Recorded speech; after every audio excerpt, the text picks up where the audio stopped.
semuanya, selamat datang di Socio in Action.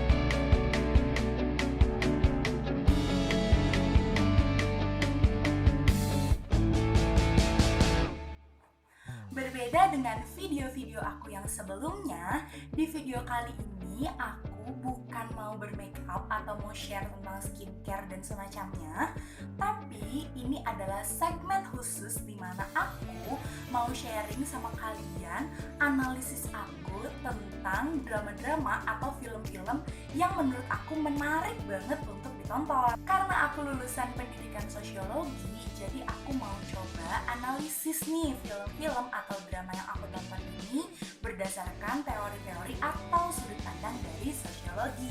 Di episode pertama ini aku mau bahas salah satu drama yang lagi hits banget dan jadi perbincangan orang di mana-mana sampai menimbulkan pertanyaan yang kayaknya udah jadi the most important question di 2020 ini ya. Lebay banget sih, tapi bener kan, kayak serame itu dan seheboh itu. Apalagi kalau bukan kamu tim siapa?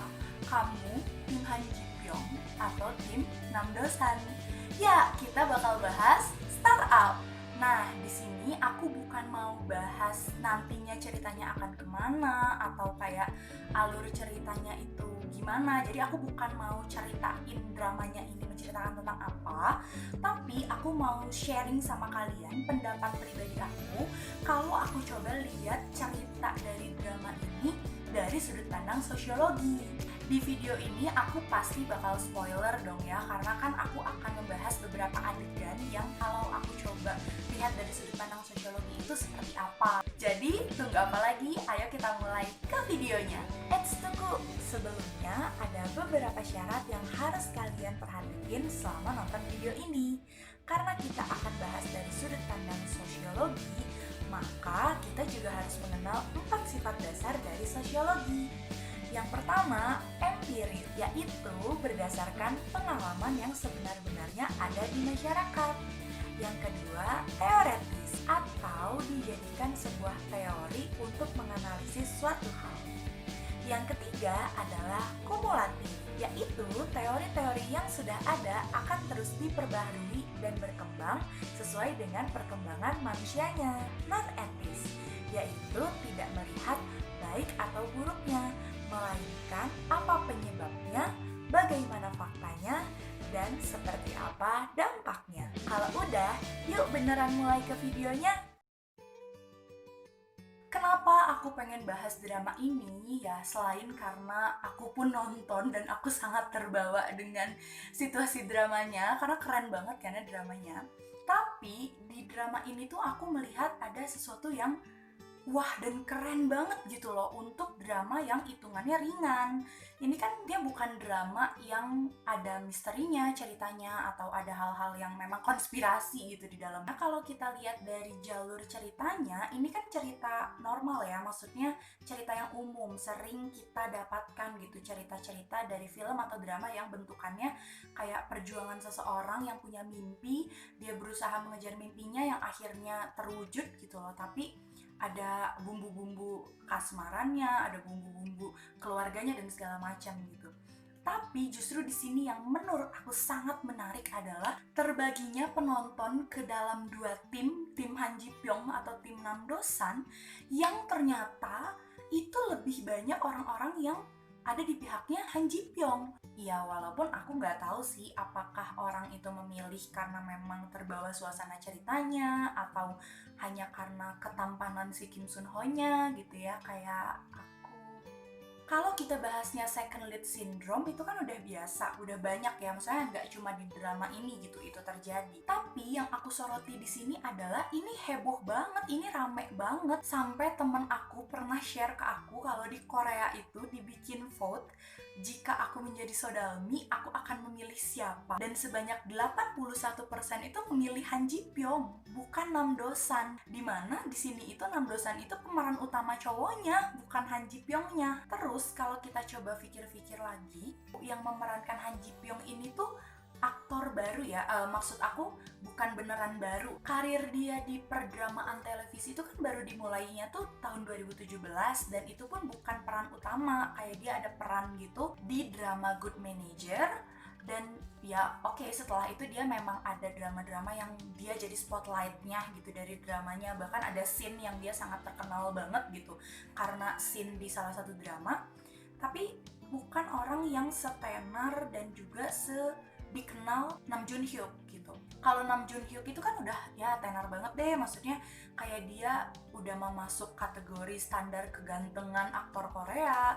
Terus juga dia banyak main drama, yang mana dramanya itu jadi drama-drama yang recommended buat kalian tonton banget. Dia pokoknya popularitasnya itu udah sangat tinggi gitu, udah bukan orang asing di dunia perdramaan kalau kalian suka nonton drama gitu. Tapi ternyata di drama ini Han Ji Pyong ini malah mengambil spotlight dari seluruh drama ini tuh. Orang-orang tuh jadi fokus ke Han Ji Pyongnya, jadi sangat membela Han Ji Pyongnya. Padahal kan ya, kalau misalnya kita coba tarik garis cerita dari awal gitu, sebenarnya kan sosok si Han Ji Pyong ini adalah sosok yang melakukan kebohongan. Dia berbohong menjadi orang lain, ngirimin surat ke Sodalmi, si pemeran utama ceweknya, untuk membahagiakan dia gitu kan, yang mana dia tuh dimintain tolong sama neneknya Sodalmi gitu. Artinya kan neneknya Sodalmi dan Han Ji Pyong ini melakukan kebohongan. Sedangkan Nam Dosan itu orang baru yang gak tahu apa-apa, gak tahu situasinya gimana, gak kenal sama kedua orang itu, gak kenal Han Ji Pyong, gak kenal Sodalmi. Tiba-tiba dia terseret ke kehidupan mereka dan harus bertanggung jawab atas semua kesalahpahaman yang ada di situ. Kalau misalnya kita coba analisis dari sudut pandang sosiologi, ada hal yang disebut dengan nilai dan norma. Kenapa aku bilang nilai dan norma? Gini, nilai adalah suatu pandangan di mana kita melihat hal itu baik atau buruk. Oke? Jadi kalau kita ngomongin nilai, itu kalau misalnya kita ngomongin tentang baik atau buruk. Contohnya, kalau kita mendengar kata bohong, kita akan lebih cepat menangkap bahwa kata bohong itu adalah hal yang buruk. Karena kita terbiasa untuk memberikan nilai kepada perilaku bohong itu adalah perilaku yang buruk. Sedangkan kalau kita mendengar kata bantu atau membantu, kita akan lebih cepat menangkap bahwa bantu itu hal yang baik. Karena kita terbiasa menanamkan di pikiran kita kalau membantu itu adalah hal yang baik. Sedangkan norma adalah aturan atau kaidah atau batasan-batasan yang lahir dari kepercayaan kita terhadap nilai itu. Jadi, akan menimbulkan pikiran benar atau salah. Contohnya, kata bohong tadi, karena kita sudah memiliki nilai bahwa bohong itu buruk, maka secara norma atau secara aturan, kita akan bilang bahwa bohong itu salah. Begitupun kata bantu. Ketika kita mendengar membantu, karena kita punya nilai bahwa bantu atau membantu itu adalah hal yang baik, maka secara norma kita akan bilang bahwa membantu itu adalah perilaku yang benar.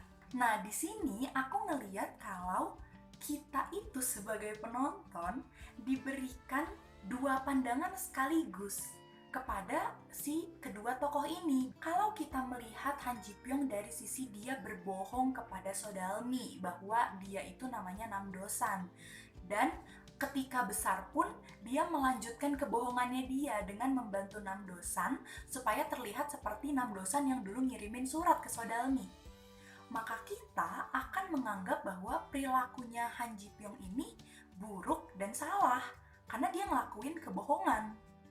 Tapi kalau kita melihat bahwa kebohongan yang dia lakukan ini dengan tujuan membantu Sodalmi, karena kan waktu kecil dia pengen menghibur Sodalmi yang lagi merasa sedih gitu, merasa sangat kesepian. Dan ketika besar dia membantu untuk menjaga harga dirinya Sodalmi di depan kakak dan juga ibunya gitu kan. Nah, kita akan melihat bahwa Han Ji Pyong ini membantu. Maka kita akan memberikan nilai dan juga norma bahwa kalau dia ini tuh baik dan benar.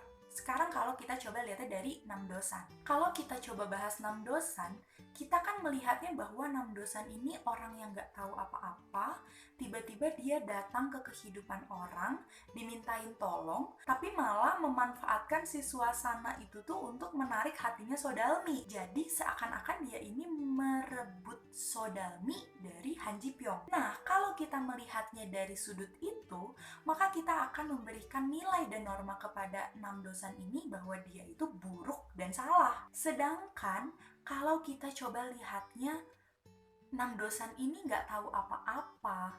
Konfliknya dia itu kan ketika dia menang juara Olimpiade Matematika, padahal sebenarnya itu tuh hasil nyontek gitu loh. Dan karena kebohongan dia itu, akhirnya hidup dia tuh jadi berubah, jadi yang dia masih pengen main, masih pengen sama teman-temannya, tapi dia harus udah kuliah di usianya dia yang masih kecil. Terus orang tuanya juga jadi menyimpan harapan yang sangat besar sama dia. Artinya dia kan mengalami kondisi di mana dia kehilangan kepercayaan diri dia ngerasa dia mempertanyakan kembali apakah dirinya ini berharga dan pantas atau enggak, gitu kan? Terus di situasi itu ketika dia dewasa, dia tiba-tiba ketemu sama seorang perempuan yang sangat tertarik dan sangat menghargai diri kita gitu loh. Ya bayangin ketika kita yang sedang mempertanyakan diri kita ini siapa, meragukan segala apa yang kita kerjakan, tiba-tiba kita ketemu sama orang yang sangat menghargai apa yang kita kerjakan selama ini. Itu kan jadi motivasi banget buat kita, jadi semangat yang sangat besar buat kita. Dan ketika dia jatuh cinta sama orang itu, gak salah dong, karena kan yang dia tahu, Sodalmi ini gak punya pacar, Sodalmi ini gak ada cowok. Artinya, kalau kita lihat Namdosan dari sudut pandang itu, berarti kan dia itu tidak melakukan hal salah atau hal buruk, karena dia tidak berusaha menyakiti siapapun. Muncul keambiguan kan di sini. Neneknya Sodalmi, iya. Enggak, ya, tapi bener kan, kalau neneknya Sodalmi nggak minta tolong nih sama si anak baik, sama si Han Ji Pyong ini, nggak akan dong terjadi kesalahpahaman ini. Tapi ya Han Ji Pyongnya juga salah. Kalau emang niat dia mau ngebantu, kalau emang niat dia maunya membayar hutang kepada si nenek yang baik hati ini, ya ngapain pakai nama orang lain, ngapain ngambil nama orang di koran gitu, ya udah aja pakai punyanya dia. Tapi kok orang-orang banyak yang lebih bela Han Ji Pyong daripada Namdosan? Nah, di sini ada hal lain lagi yang harus kita sadari. Hal tersebut ternyata membuat kita berpikir dari sudut pandang yang berbeda dari yang biasanya kita lakukan. Aku bisa bilang kalau drama ini tuh pemeran utamanya tuh bukan Sodalmi, tapi Han Ji Pyong. Kenapa coba? Ya, aku nggak tahu sih apakah penulis dan sutradara itu memang sengaja menampilkan ke kita penontonnya itu seperti ini, atau bahkan mereka pun nggak ada niatan kayak gitu. Dari awal kita penonton itu dikasih lihat cerita bahwa Han Ji Pyong adalah penulis surat yang asli kepada Sodalmi, tapi menggunakan nama Namdosan. Artinya, dari awal drama ini, kita dikasih lihatnya tuh dari sudut pandangnya Han Ji Pyong. Bukan Sodalmi, bukan Namdosan. Sedangkan kalau misalnya kita dari sudut pandangnya Sodalmi, harusnya kita tuh tahu kalau penulis suratnya itu bukan si Han Ji Pyong ini tuh nanti di tengah-tengah. Bahkan ketika di adegan dia datang lagi ke tempat dia naruh surat itu, waktu dia nggak sengaja ketuker handphonenya sama neneknya. Kan banyak tuh drama-drama lain juga yang kayak kita dari sudut pandangnya si pemeran utamanya, jadi sampai dengan tengah-tengah episode kita baru tahu kebenaran yang sebenarnya terjadi itu apa. Sehingga seakan-akan yang kita ketahui itu adalah kebenaran yang disembunyikan, bukan kebohongan yang disembunyikan. Akhirnya kita sebagai penonton itu jadi lebih mudah memaafkan perilaku salahnya si Han Ji Pyong ini. Jadi yang nampak di kita itu adalah Han Ji Pyong adalah orang baik yang melakukan kesalahan, bukan orang jahat yang berusaha menutupi kebohongan. Bahkan si nenek yang jadi dalang utama kebohongan ini pun kita nggak anggap jelek, kita nggak anggap buruk gitu loh. drama ini tuh melakukan konstruksi media ke dalam pikiran kita penonton. Konstruksi media itu situasi di mana media berusaha menggiring opini masyarakat sesuai dengan apa yang ingin ditanamkan oleh si media itu atau sesuai dengan apa yang ingin disampaikan oleh media itu. Di sini kondisinya adalah drama ini mengkonstruksi pemikiran kita supaya kita tuh menganggap bahwa Han Ji Pyong ini orang baik, bukan orang jahat. Dan kita, para penonton, itu cepat sekali menyerap itu gitu loh. Jadi lebih banyak orang yang menganggap bahwa Han Ji Pyong ini orang yang lebih pantas bersama Sodalmi karena dia memiliki kebenaran yang ditutupi gitu loh. Sedangkan si Nam Dosan ini orang baru yang tiba-tiba hadir di kehidupan mereka berdua. Kebayang gak sih? Itu kan berarti, wah keren banget sih. Drama ini menggiring kita untuk berpikir tidak seperti apa yang biasa kita pikir sehari-hari.